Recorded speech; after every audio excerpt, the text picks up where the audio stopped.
Welcome, eGP learners, to this episode where myself and Andy are going to be talking about various different things about how things are different in general practice. So many news stories have come out over the past few days. We're going to be talking about referendums, contract changes, impositions, industrial action. Oh, there's so much stuff. And if you stick around to the end, we're going to be talking about all that stuff about TPP.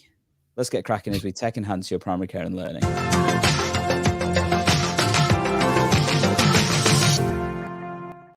Welcome, eGP learners, to this episode. So there's been so much going on in the past couple of weeks, and we've got tons, and I do mean tons. So I think we're going to have to put content warning on this episode, aren't we? Slightly, Andy. It's a little bit meaty and heavy. Trigger warning. Yeah. Potentially, but that's just the nature of news in general practice at the moment, I guess, isn't it? And I guess I can't remember a time when it wasn't like this, but it just feels like it gets worse and worse. But definitely. We'll see. And just as we start off, absolutely, you can see the comments already coming in. So thank you to MK, Ramadan Mubarak. So part of the reason we're now on a Saturday for the next 4 weeks is because of the fact that it is Ramadan and I can't go live in the evenings because I'm in the mosque and stuff. So thank you for Andy for being flexible. And thank you all of you who are joining us back on a Saturday for the next few weeks and stuff. But we will be going back to Thursdays eventually. But as we mentioned, we've got a few things we need to talk about. So just to recap, we've got loads of stuff about the contracts, BMA. We're talking about some stuff around PAs as well. Same day hubs has come back into the news story. We've got a local news story that's very relevant for myself and Andy, and myself in particular. And then we're going to finish off talking about all that stuff about TPP.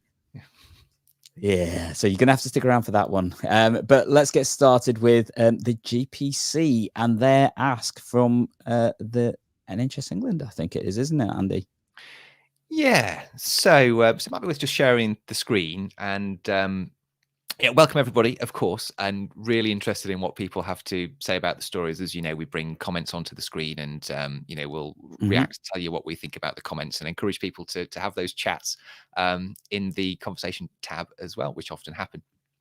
So, so the debacle about the proposed contract imposition rumbles on. For those who are new to this, the Department of Health have published changes to the GP contract to come into effect from April and said that they will impose those. They've said that those are final and those are definitely going to happen. And the most controversial part of that, or the most difficult part to accept, and we did an episode looking at those proposed changes in detail, and there are some things which are fairly positive in there, actually. Simplification of QOF, simplification of IIF, for example, and some other things. But the bit that is most difficult for people is that the core funding will be uplifted by just 2%, in a world where inflation has been running higher than that, in a world where the increases to minimum wage, will be another 10% and have been 10% last year as well. Many of our staff are on minimum wage. And of course, those people just above it need an uplift as well. And obviously there was an uplift for medical staff of 6% last year, for example, maybe similar later. So actually an increase in core funding of 2% actually means a real term, reduction in service, essentially, and the ability to provide that service. So the BMA trade union are not happy about this. Now, there's been some further negotiations. The BMA are beginning to set their stall out for what they think a reasonable contract will look like. So this story was interesting. The GPC have come up with a figure of 8.7%, which they say they're proposing as a very practical figure. So the junior doctors, for example, were asking for 35% increase to make up for lost ground to inflation over multiple years. And the GPC and Katie Bramall-Steiner say they could make a similar case for a much higher figure, but actually they say they feel they're being really, really practical with the government arriving at 8.7%. I'll just find the bit where they've looked at from 2019, so not going back too far.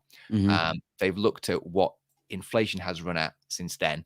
They've actually said, the core contract has increased by about 2% based on the 5-year settlement over that period as well. So a total increase of 12.5%. And the difference between where we would be if we'd have gone up with inflation and where we have gone up is 8.7%. So they're saying just to get back just to where we were in 2019, which wasn't a great position, it would take an 8.7% uplift, and they feel that that is very, very reasonable ask. So that's where that figure's come from, and that is basically what this particular story was about. I mean, what do you think, Gandhi, about the situation and about the 8.7% figure? Feels like they could be demanding more, and they could set their Yeah, stall out definitely.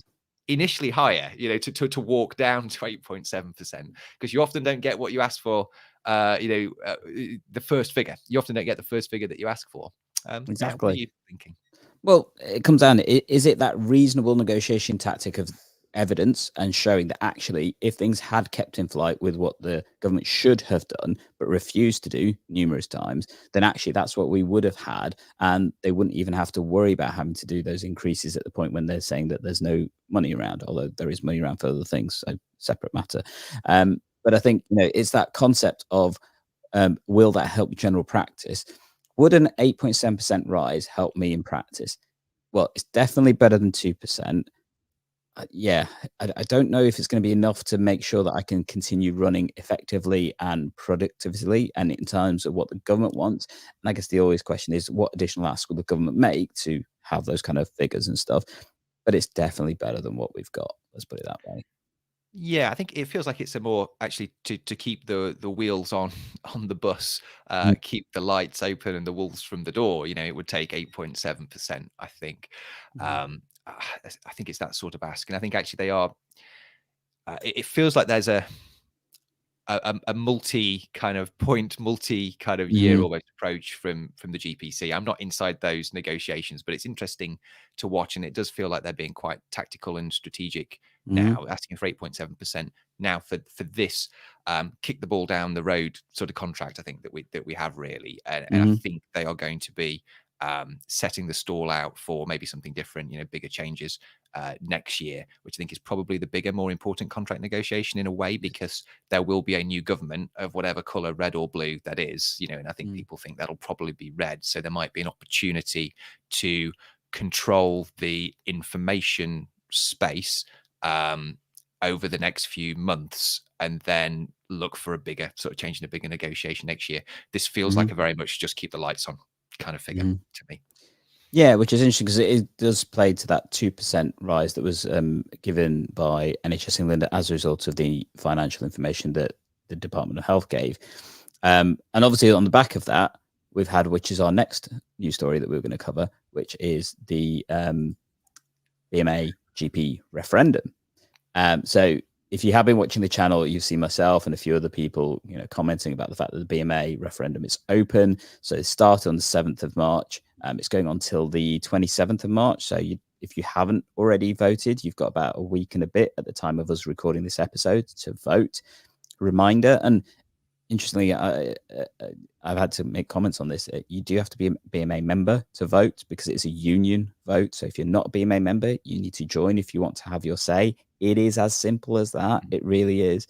But it's a referendum on whether or not the contract is appropriate or not, effectively, isn't it, Andy? Yeah. So basically, what the BMA want to do is to challenge this contract. And in order to do so, they need to be able to say that they represent a large number of GPs, because when they go and sort of sit in the room with negotiators, Mm-hmm. what the other people on the other side of the table, I guess, will be saying is, we have other GPs who tell us something different. They tell us that 2% is reasonable. And they need to be able to say, well, we represent 40, 60, 80, 100% of the GPs in the country, and they tell us something different in how they've voted. So Mm-hmm. actually, joining and getting behind the BMA will help them make the case to the government. That's what they say, and I think I'm in agreement with that. To be honest, so that's why they want more people to join, and that's Mm-hmm. why they want you to vote in the referendum. And also, when they ask for information and comment in the surveys that they do, they use that information to strengthen their negotiating position and their understanding of what will work for professionals and patients Yep. to deliver good care. So it's really, really important. I know I voted in the last few days, and there is an interesting section on on the BMA website, actually, that just says actually missing your referendum vote link, how to find it. It says actually you might need to search your spam folder or your inbox. Civica is a good word to search for. I searched for that, and that pretty much brought up the vote for me. And also, if you think you've not got it, log into the BMA, check that they've got your up-to-date email and contact details. Check that you are a member. If you're finding, how do I vote? I'm not sure how to vote. Maybe it's because you're not a member. So, so join. Need to join by Monday, the 25th of March, to be able to get your vote in by the 27th of March. So, just encourage people to vote whichever way you want. But people have said, how long do you have to join for? I mean, you could theoretically, if you wanted to, join and then leave after you voted. I don't know why you would want to do that personally, because I think they've got a monthly rolling subscription option. So yeah, I guess you can take advantage of that. I guess one thing I'm going to comment on, because this again comes up quite often, is the confusion between the RCGP, the BMA, and LMCs and stuff. So if it's okay, I'm just going to clarify this for everyone. So just a reminder, the BMA is our union. They are the one that represent us in contract negotiations. And the subset of that is the GPC, which is the GP bit of the BMA. The RCGP is more about quality and standards and is the Royal College for General Practitioners. It doesn't have a responsible role in contract negotiations. So being part of the RCGP doesn't give you a representative voice in contract negotiations, but absolutely they have influence in terms of quality standards, exams, etc. around the profession and training. And then the LMCs, think of it as more your local version of the BMA. But again, you still need to be a member of the BMA to vote in the referendum. Your LMCs obviously contribute to that information that goes to the BMA in this respect, but it is a separate entity. So hopefully that clarifies those things for all of our viewers out there, what you need to be part of, particularly if you want to vote in this referendum, which we would highly recommend that you do. Yeah. And Gandhi's done a very short video, which you can send to colleagues to show them how to vote. If you're wondering if they are going to vote, or we'll post it in your WhatsApp. Whichever vote you decide, we are not trying to influence your vote in that sense, but it's more the logistics of how to vote. Yeah. I think this is Gandhi voting live, and I can see that Gandhi has voted no. He does not support. He does not support the contract. It's out there on the internet anyway. So there we go.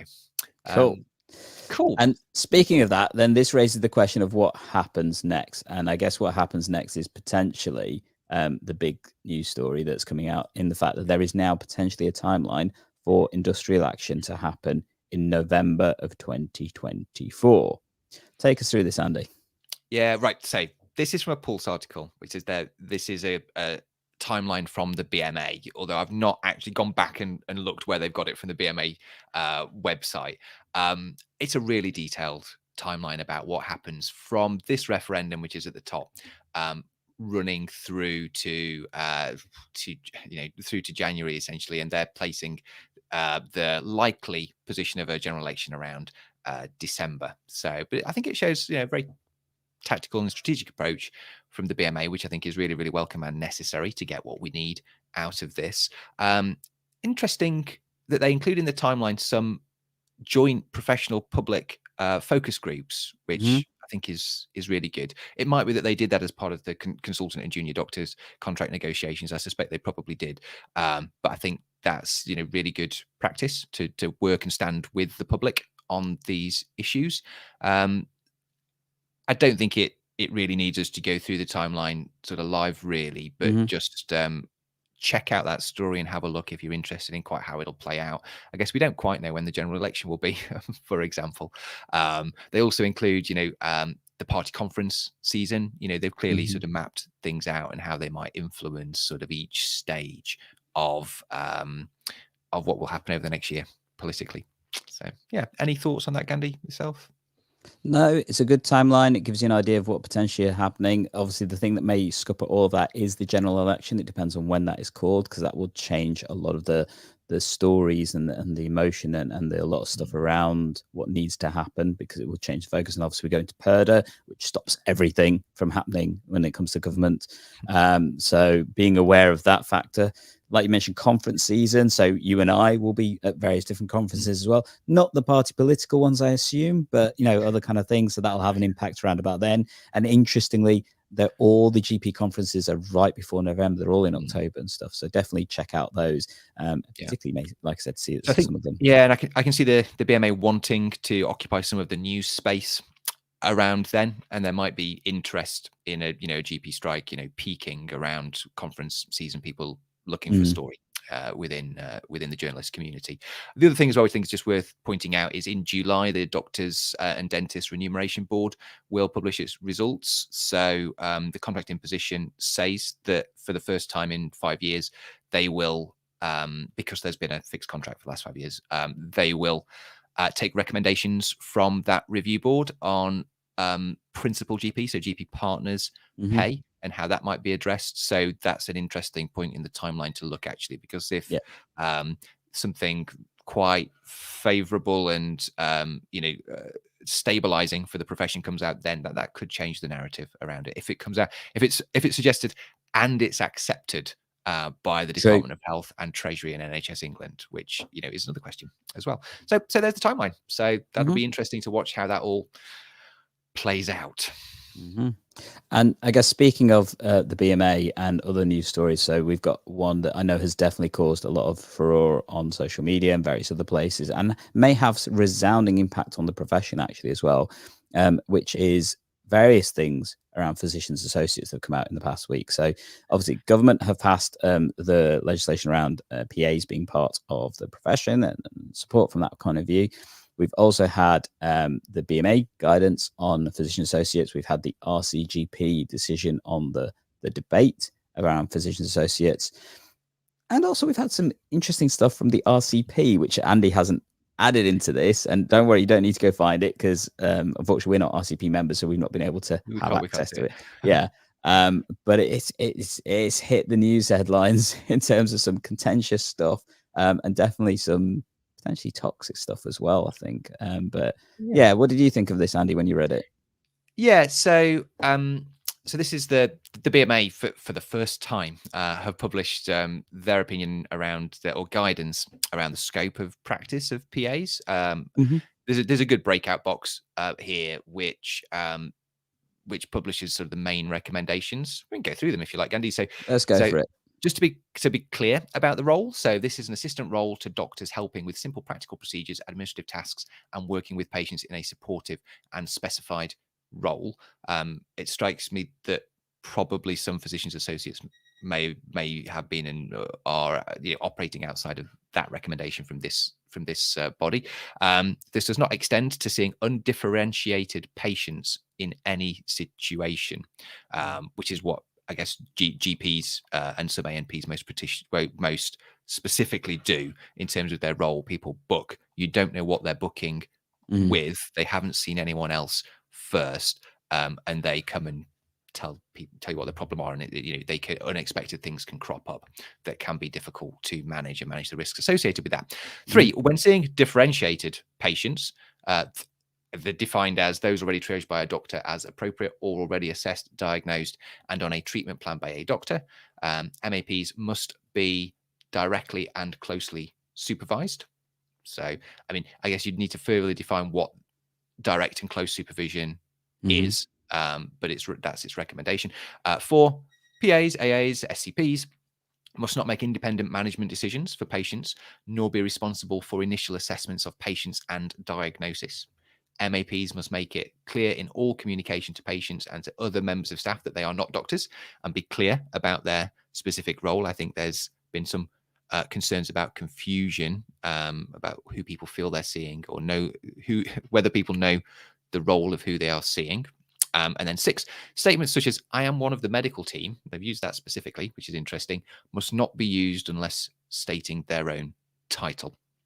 So very interesting. So what do you make of those, Gandhi? And I mean, you work with PAs and don't want to put you in a difficult position saying anything, but do you feel that those are workable and reasonable? What's your thought?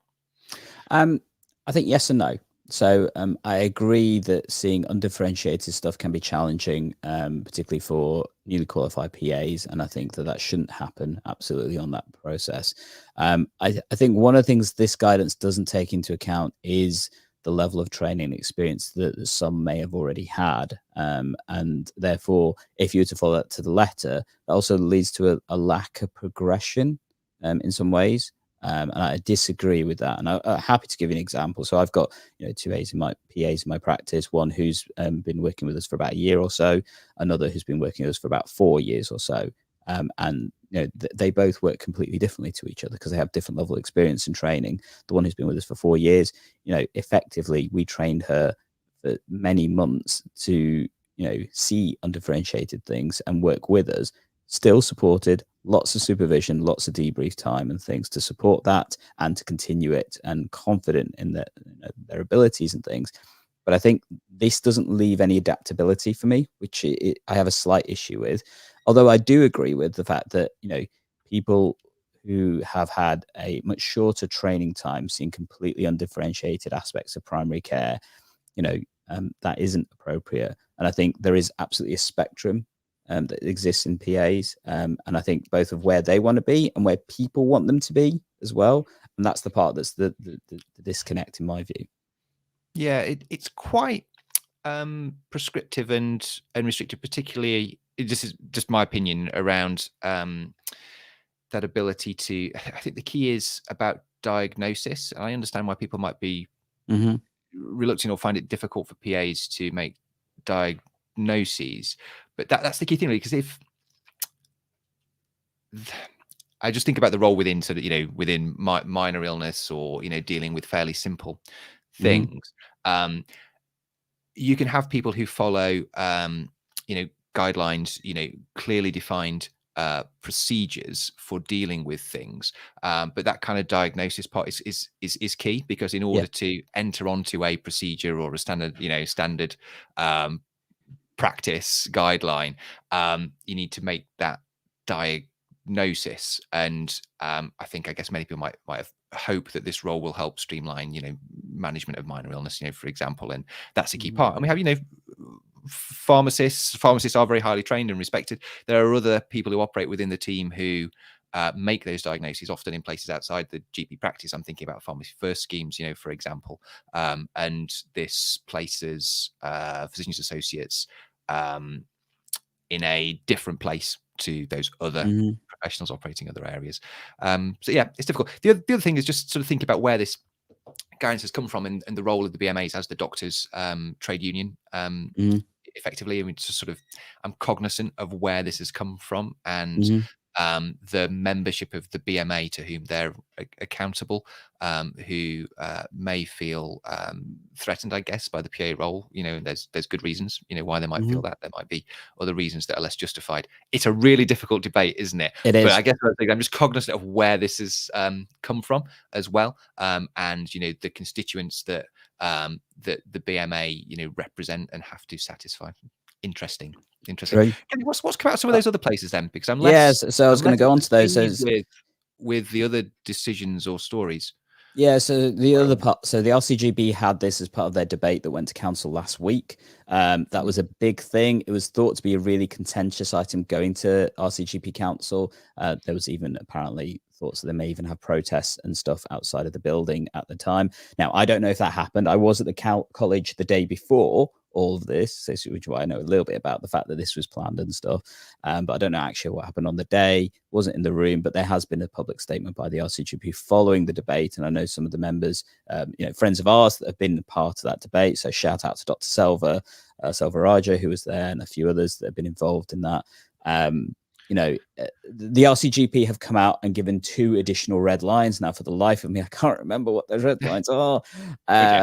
Sorry, that's the fasting head kicking in. But absolutely, we will link down to that in the show notes later on, so you can find the new statement from the RCGP on that. But they have strengthened their perspective on how PA should be used in general practice. And a lot of this, I think, came from this perceived creep of how PAs are being used within the profession, and also the representatives involved with them and their involvement with, things like PA training and that kind of stuff.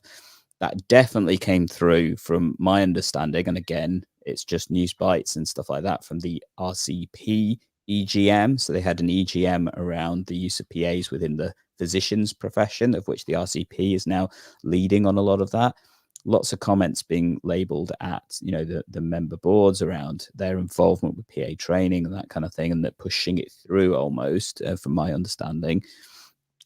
And, you know, when a lot of things around the fact that when questions were asked, they weren't really answered. It didn't seem to be a conducive aspect. And, you know, questions about financial balancing of membership and other kind of things that come into play. I wish I had more time to read about that stuff before we went live, to be honest. We've had too many other things to look at. Maybe we'll come back and deal with that next time. Because unfortunately, general practice has had its own news story that's kicked off as well that we're going to come to towards the end of this. But I think for the 70 plus of you that are watching us live, 70 plus. Yeah, it's good because it's a different slot to our normal slot. Yeah, exactly. You know, then do let us know what you think on these news stories, and also what you think of the ones that we haven't got the full information on. Because obviously, myself and Andy, as good as we are at seeing stuff in general practice, we don't see everything. So happy to comment on that. And that was actually a comment we had before from somebody. I remember saying that all they talk about is this stuff. I'm like, well, we can't see everything. Yeah. So yeah, if you want to talk about some other things, let us know as well. We might welcome the break from this heavy stuff. Gandhi, I just had one last question. You might not be in a position to answer it, but obviously the BMA have a particular sort of stance, I guess. The RCGP have a stance, or developing a stance on physicians associates. And you mentioned there was some information coming out of the RCP, which I've not had sight of. You may or may not have. I was just wondering, do you get the sense that all these organizations are saying something similar and are on the same page and potentially talking to each other in the background, which I think would be healthy? Or are there some differences or you know, rifts emerging between the position of the different bodies? I just wondered if you get a sense for that, Gandhi. I think there is a difference of opinion coming through. So the RCP seems more, you know, pro, and I'd say the BMA are probably more anti-PAs in some ways. That's a very generalization, so please don't flame me on whatever you're watching this on and stuff and things. But I think the RCGP is somewhere towards the middle, but, you know, shifting a little bit in that sense. I think the government is very much, you know, pro, because they see it as a different type of workforce, a much more cost-effective workforce.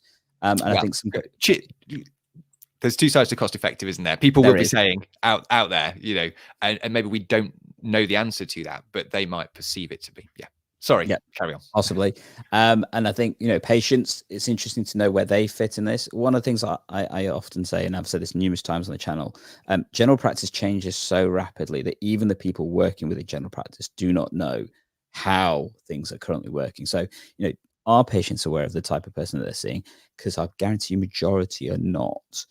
And that's not necessarily a bad thing, but it can be. Well, you know, I mean, we've got two really good ANPs who always say, I'm an ANP, I'm a nurse. But the number of people who say, oh, I had a great consultation with, you know, with Dr. So-and-so or the other Dr. So-and-so.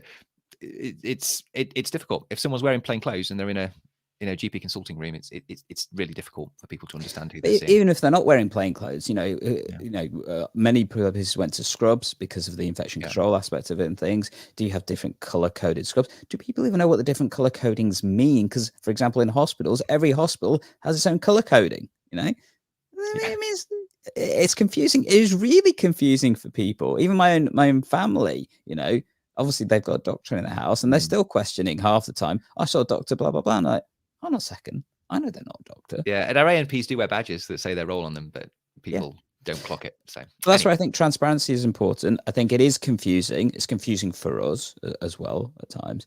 But I think the key thing is, and the one part I would put at the heart of this as well, is that there does unfortunately seem to be very much within the profession an anti-PA sentiment coming through. I would ask people to still just remember that these are individuals, these are people, you know. And it's for many of them, it's not them. This is it's the social media. It's the it's the toxic environment that comes through and stuff that is fueling a lot of these, I think, emotions and stuff. And it's in some ways, to me, it's no different to what happened during Brexit and things. Are we getting misguided by who's responsible for some of this kind of thing? So that's the only thing I would say to the people watching. If you want to flame me for that one, feel free to do so, but I'll defend that comment to the height hilt. But But yeah, it's an interesting story, and I think it's going to continue to be part of our news streams and stuff, unfortunately, because it's going to continue to be part of the news streams that we see in general practice. Good. But yeah, but let's do comment. There are very high numbers of people watching, but not a lot of comments coming through I today. know. I'm slightly surprised on what this people one. think of those, those BMA proposals, around guidelines for PAs. However, one thing that this news story may have an impact on is the concept of same-day hubs. And why are we mentioning that? Well, previous news stories that we've covered have talked about the same-day hubs, and in particular, same-day hub system being created down in London and NWL and various regions around that. In fact, we did a great episode with Phil Wallach from the Foundry PCN, who talked about their PCN and how they created a same-day hub model over several years and things. However, it seems that they have stopped the plans for the same-day hubs in NWL ICB after the public outcry, haven't they, Andy?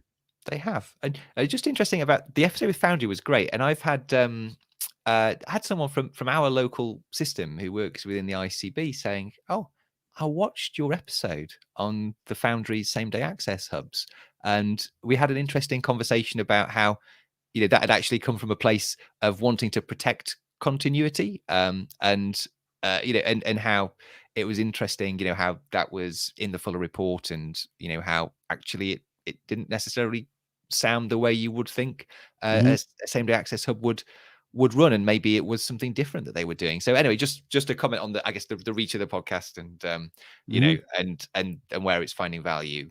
But this story, so yeah, North West London were proposing to mandate the adoption of a same-day access hub model across what was a large area, across their ICB, multiple primary care networks, having trialed it in a few and saying that it was successful. And they were making that part of a package of enhanced service contracts. So, and those make up a large proportion of GP funding. So it's difficult for GPs to opt out of those enhanced service contracts. They were, I believe the proposal was to lump them all together to make a large contract. And actually, if you were going to sign up and continue to receive the funding for providing those services, you would also have to sign up for adopting the new same-day access hub model, which sounded like it's quite a departure from the way a lot of those practices were working up until that point. And it proved sounds like a contract in position to me, Andy, personally, but yeah. Yeah, it proved unpopular, with those practicing in the area and patients as well. And actually, so interestingly, it sounds like there was some sort of grassroots action on the ground with GPs, some primary care network clinical directors and patients collaborating together. They did a petition, which is just an interesting, exercise in how to make things happen, because it sounds like that was important. At the time that the Pulse article went to press, they'd got 9,000 signatures. They now got over 13,000 signatures on their petition against the imposition of this this new way of working, along with those enhanced service contracts. And the ICB have issued a letter essentially backing down and changing their position on this imposition. It's not going to be part of that package of enhanced service contracts anymore, and they're looking to do a more phased approach to implementing same-day access hubs in the area. So interesting. So that's been ICB shelves same-day hub plans due to GP and patient backlash is the headline, and I guess that's what appears to be happening here. So interesting. It is interesting. And I think, it speaks to the fact that they're saying they're going to take this back and probably come back at it next financial year.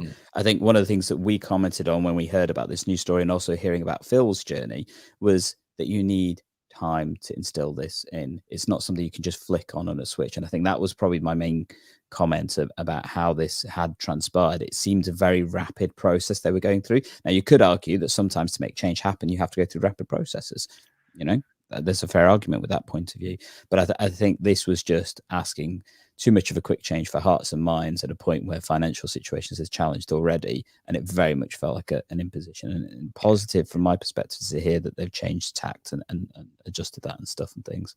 Yeah. So, Phil and Boundary's story was really, really interesting. I would think that's one of the best episodes we've done, I think, in a way. And it was interesting how that had come really from their practice, grassroots, and they were a single practice, single PCN entity as well, which I think was really helpful for them managing the Mm, change around it. And those circumstances do not exist in all locations. So, yeah. transplanting the solution without the same underlying circumstances existing, I think that there's a lesson there that might not always work out. So, Mm. yeah, interesting.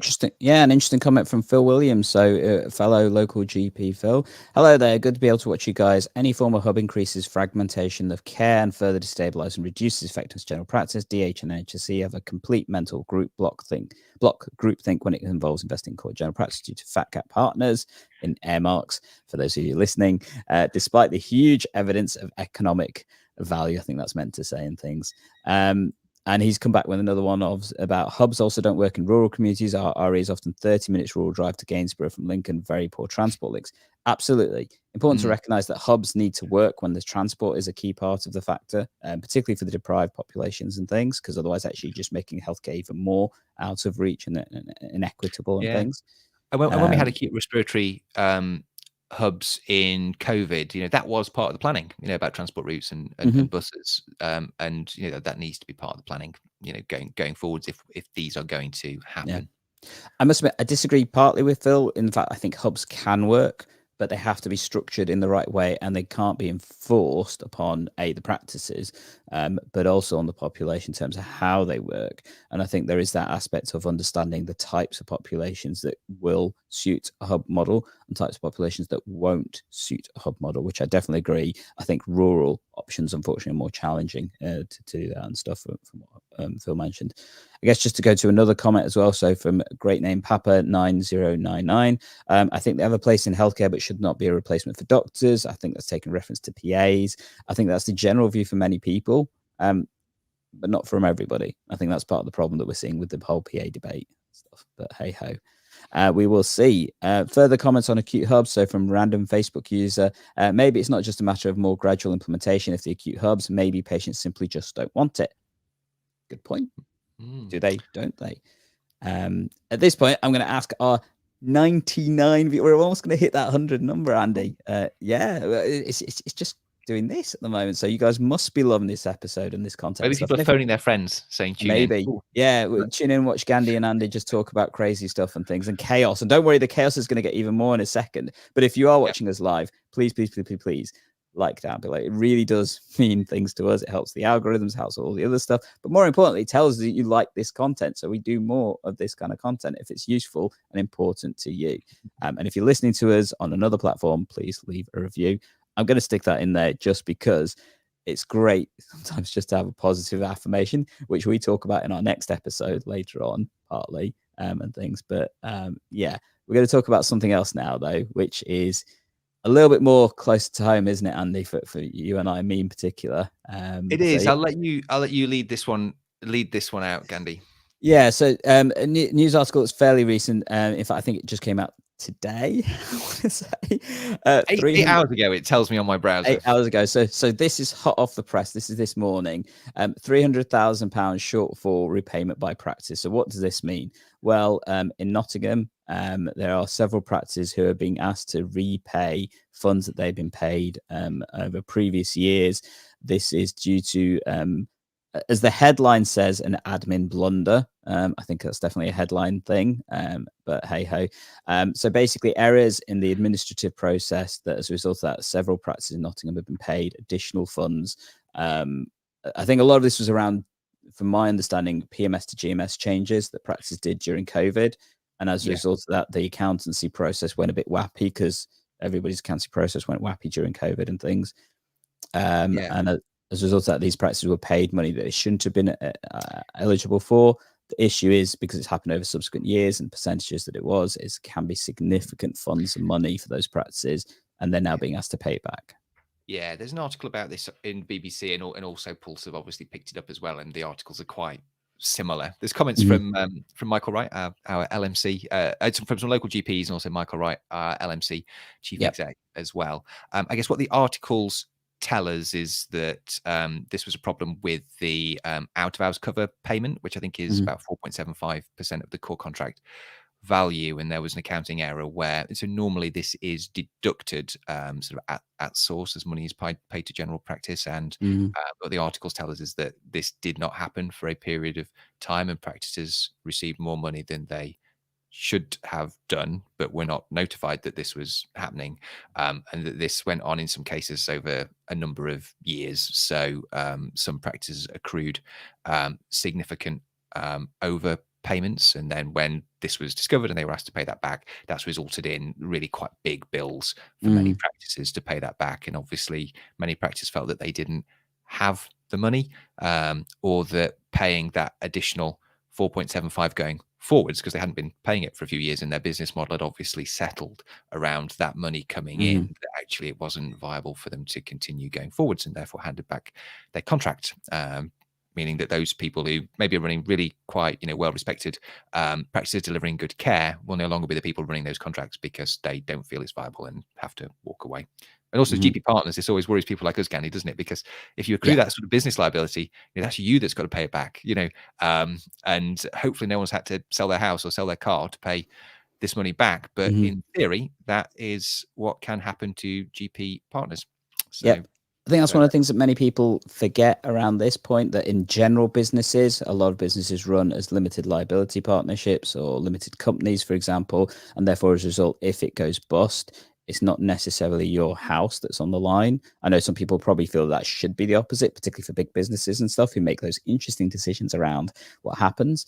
But in general practice, that's not the case. It's a partnership at will, which basically means if there's any shortfall, it is the partners that have to make up those funds. The reason why this, I guess, is more relevant for myself, that's one of the practices that's hit the headlines over this is actually one in my network. And it's something that's currently going through and being navigated because they have handed back their contract. Whilst the article does state this isn't the only reason that they had to make that decision, it was a contributing factor to it. And like you mentioned, the onward financial viability of the practice, which we talked about earlier with the 8.7% and 2% contract offers, that actually they're not enough to make us manage general practice effectively. So if you're then also being asked to pay an additional 4.75% back as well, that just makes it even more there, doesn't it? It's so difficult. It is difficult.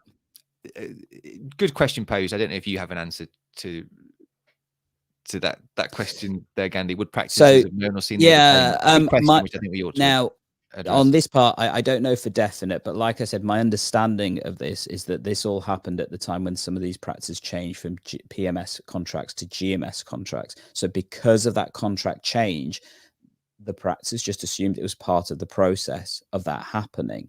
And therefore, as a result of that, that's why it went under the radar. And unfortunately, during COVID, because this all happened during COVID times as well, there was additional funds and money being directed to practices to, for example, for the vaccination programs, various other supports and stuff, reconciliations of quaff and pausing of the other kind of things. So as a result of that, the practices, despite having this go through accountants, don't forget, practices pay significant sums to accountants to help them understand a lot of this. It just went under the radar. Nobody realized this until an accountancy process that happens 3 or 4 years down the line, because that's how general practice accounts work sometimes, that it came to light. I think one thing it does spark to me is something that I don't like about the way our system works, in the fact that when organizations like ICBs and NHS England and stuff make errors with accountancy, when it's on their side, we have to wait and wait and wait for the funds to come back to practice and stuff. However, when it's the opposite and they're owed money, they want it back, and they want it back now. Well, there is no option for payment plans. There is no option for, making this manageable. It is, we want it now, or we want it by the year end. Whereas when it's the reverse and practice are owed money, sometimes getting that money back is tooth-pullingly challenging. So I think that aspect of things, from my perspective, is never a positive. And of course, it's always within their power to just make an adjustment to the monthly money that they pay the practice, and just sort of take it out at source. As they would say, they have the power to make that correction to your budget. So and yeah, definitely agreed by definitely agreed by Sally, who comes in with it would help if GMS statements were clearer. Sometimes impossible to work out what a payment is for. It is encapsulated in that comment. For someone who isn't involved in general practice, if you saw the types of statements that we get and how it would just boggle you. You'd think, what on earth is going on? But that is general practice. We seem to be stuck in the dark ages and things. And it has impact, I guess, on how people's employability works. We heard, obviously, that's the reason why one of those practices handed back their contract. But they are not the only ones, are they, Andy? No. So the next story is, I guess, sort of long-term friend or muse of eGPlearning has been, Babylon and GP at Hand. We've covered them a number of times, haven't we? Been quite a controversial model back a few years ago. And most recently, Babylon effectively had to dispose of different elements of its business, including this element of the business. So they're a number of, so this story outlines, it was difficult where the sources come from. I don't want to say anything wrong, really. But this story says that they've been told that there is a redundancy process happening at GP at Hand that might affect up to 150 clinicians who are mainly GPs whose jobs are at risk of being made redundant, essentially, which is really, really interesting. I think some things obviously happened around this model of providing care that's changed during the pandemic. It was a model that involved a lot of remote consultation, as far as I understand. I think they may have a number of GPs on contracts for quite kind of low numbers of hours sort of per week, maybe doing this sort of work on top of other work that they might do elsewhere, but they don't need the GP hours anymore and have put those jobs at risk. There's a comment later on that from, I think, one of the GPs involved or someone within the organization who's said that there is a pivot towards use of ANPs and other health care professionals to provide services rather than GPs, which is similar to some other stories that we've heard from other organizations. I think there was a GP practice in Surrey that spoke about moving their model to one where there is increased use of ANPs, at the expense of GPs, or not just ANPs, sorry, but ARS staff as well. So I think this is an interesting story that perhaps says something about the state of the GP workforce and funding. And I think is part of that evolution that we're seeing from a workforce crisis a few years ago, where there aren't enough GPs in the system. Locum costs are sky high. We can't get people to sit in the seats and see patients, to the situation that's emerging now, where actually we're finding that GP locums are saying actually we're struggling in some cases in some parts of the country to be able to find work, and GP practices are increasingly saying actually, because the core funding's not going up and hasn't gone up for a few years and is not keeping pace with inflation, we'd like to employ more GPs, but we just don't have the money to do it. We can't afford to employ these new GPs that have now been trained and are in the system. So just a real kind of bellwether story, in my opinion. Any thoughts, Gandhi? Well, one thing I think we do need to mention, so we mentioned this is, friend of the kind of channel or commentary and stuff in terms of GP at Hand. Important to recognize that GP at Hand by Babylon did sell the GP at Hand model to a different company called eMed. I always have to remember to not say 3 at the end of that, because that's so used to me saying eMed 3. Yeah, exactly. But at eMed, so that is now the new owner of that organization that runs it and stuff. It is commentary in the news story about, that they're making 150 members of staff redundant, of which the majority are apparently GPs. That's what the story comments on and things. I think this is going to be a growing trend, though, if I'm being brutally honest, Andy. I think these are the early snapshots of what we're going to see, because many practices are having to look at their finances. There hasn't been a rise in the contract amount that practice is being paid. There isn't additional funds. The expectation of general practice to take on more work is going up. Demand, we know, continues to rise from patients because of health concerns, health worries, and other health challenges. And obviously, backlog hospital issues continue to fuel the excess demand of general practice to manage things. So actually, we are going to see practices looking at different ways of trying to deliver care to make it manageable. And the reality is you will need to look for cheaper staff. And therefore, that means you will have to not have as many expensive members of teams, and that's really difficult, because actually, does that mean you're still giving a high quality service? I think that's going to be really difficult for practices to continue doing unless you've gone through those change processes that support that, which many practices haven't. Yeah, and you can see how this issue relates back to the increased use of PAs and concerns about the use of PAs. It's Mhm. all of these stories are all sort of interconnected today, aren't they? Yep. Sort of highlighting a system in some level of distress, I think. Shall we move to the final story, Gandhi? Just before we do, I just want to mark this, Andy. 120 people live. Good. Oh, well, they're fantastic. Yeah. That's amazing. Good. So Saturday morning, 120 people live. That is absolutely bonkers. Hello to all of you eGP learners out there watching us or listening to us live. Welcome. We hope you enjoy it. And great stuff. And actually, if you want to join us physically, you could do. Our PCM Plus is fully booked out for the face-to-face, but the online stuff is definitely available. Alternately, if you want to join me and Andy specifically for our GP5T7, which is in Nottingham, it's our first hybrid conference that we're going to be doing. Just us two and things. Yeah, join up bit.ly/GP5T7. And Tara as well. Yeah, and Tara. Yeah, Sorry, well, yeah. Okay. Yeah, in that sense. She I might think be there's only, watching, Gandhi. yeah, well, there's only 10 spaces left, I think, if I remember rightly. So if you want to come and join us for that, it's going to be absolutely bonkersly amazing. It's the 27th of April, Nottingham City Centre.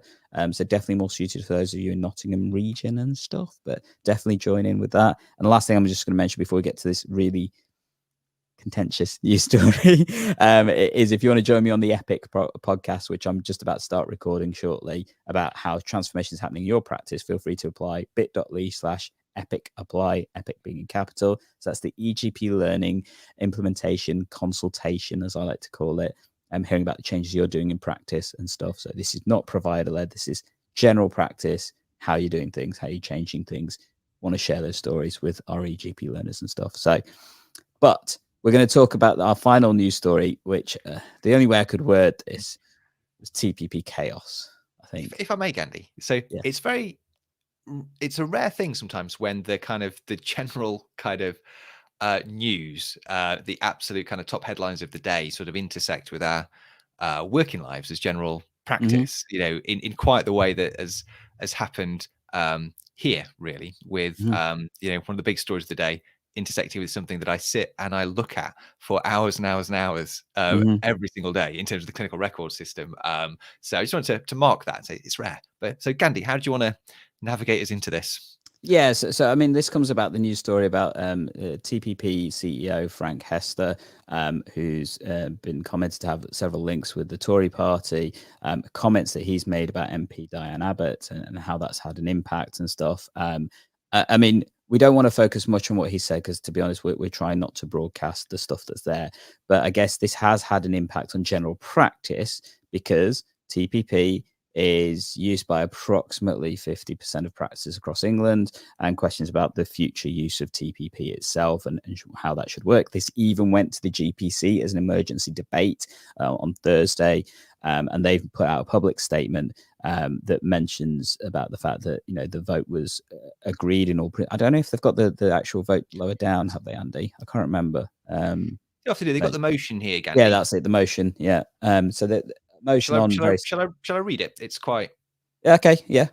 It might be helpful to read it, in their voice. Emergency motion to the GPC that this meeting is disgusted by the reported violent, openly racist and misogynistic comments made by Frank Hester, director of the Phoenix Partnership, TPP, and directed at the Right Honourable Miss Diane Abbott MP, and notes that his comments contravene NHS England's fit and proper person test framework introduced in response to the 2019 CARC review recommendations, taking into account CQC requirements in relation to directors.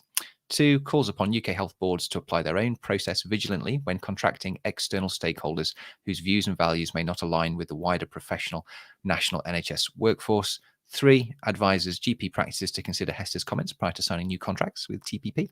And 4, believes Frank Hester should resign and hand over his directorship with immediate effect. So strong stuff tabled in that emergency motion. And gives a good kind of outline of what's happening in the words of the tabled motion to the BMA. Yeah, definitely strong stuff there. I think there's a lot of stuff around how people feel this should work. I think one of the things that's come through from this is, like you say, that people are recommending not to sign new contracts with TPP. It's an interesting proposal because effectively in general practice, particularly in England, we have a duopoly of electronic record providers for general practice. Although technically there are 3 systems, but it is effectively EMIS and TPP, system 1.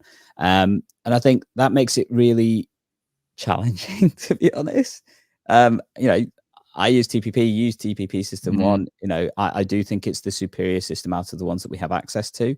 And I think that makes it really challenging for people to say, well, don't use it because of what their CEO has said. I mean, if that's the case, then I'd argue, why do people use Twitter?